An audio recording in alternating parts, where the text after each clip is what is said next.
बहुत समय पहले की बात है। एक हरे भरे पहाड़ों के बीच रत्नपुर नाम का नगर था। नगर के चारों ओर बगीचे, तालाब और पहाड़ियां थीं।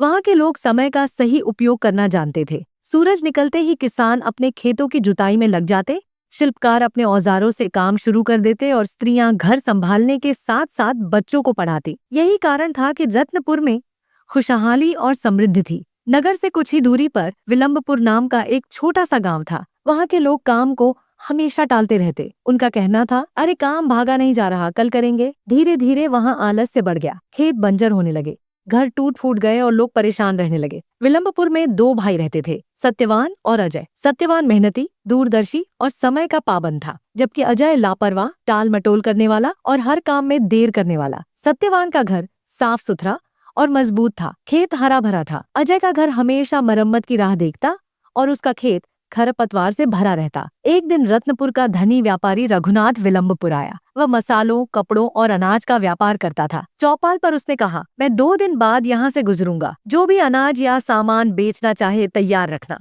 मैं अच्छे दाम दूंगा। सत्यवान ने यह सुना और तुरंत खेत में लग गया। उसने पिकी फसल काटी, सुखाई, साफ की और बोरे में भर दी। शाम को उसने अजय से भी कहा, भाई व्यापारी अच्छा दाम देगा, तुम भी जल्दी अनाज तैयार कर लो। अजय हंसकर बोला, अरे अभी तो समय है, कल कर लेंगे। आज तो नदी किनारे बैठकर आराम करेंगे। 2 दिन बाद व्यापारी लौटा। सत्यवान का अनाज देखकर वह प्रसन्न हुआ और अच्छे पैसे देकर सारा अनाज खरीद लिया। अजय के घर गीला और खराब अनाज देखकर उसने कहा, ये बेचने योग्य नहीं है, और बिना कुछ खरीदे लौट गया। अजय को गहरा पछतावा हुआ। कुछ महीनों बाद जंगल में भारी तूफान आया। तेज हवाओं ने कई घर गिरा दिए। सत्यवान ने पहले ही अपने घर की मरम्मत कर ली थी, इसीलिए उसका घर सुरक्षित रहा। अजय का घर गिर पड़ा और वह भीगते हुए सोचता रहा, काश मैंने समय रहते घर ठीक कर लिया होता। एक दिन रत्नपुर के राजा ने घोषणा की, हमारे उत्सव में जो सबसे सुंदर और उपयोगी वस्तु लाएगा उसे धन और सम्मान देंगे। सत्यवान ने तुरंत बढ़िया लकड़ी इकट्ठा की और सुंदर चौकी बनाना शुरू कर दी। अजय ने सोचा,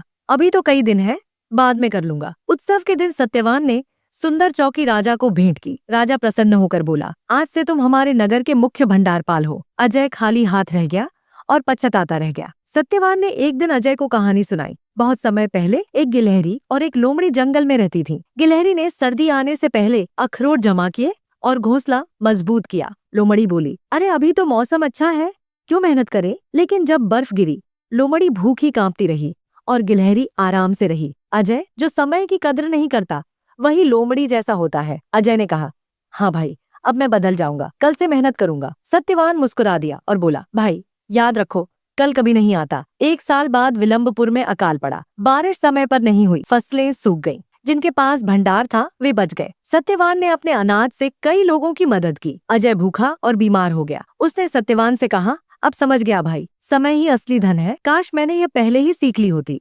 सत्यवान ने उसे पानी पिलाते हुए कहा, समय नदी की तरह है, अगर इसे थाम न सको तो यह बहकर चला जाता है। जो समय की कद्र करता है वही असली सफलता पाता है। अगर यह कहानी आपके दिल को छू गई हो तो इसे अपने उन दोस्तों के साथ जरूर साझा करें जो हर काम को कल पर टालते हैं। और हाँ, ऐसे ही प्रेरणादायक विचारों और कहानियों के लिए जुड़े रहिए। अगली कहानी शायद आपकी जिंदगी बदल दे। तब तक याद रखिए, समय सबसे कीमती धन है। धन्यवाद।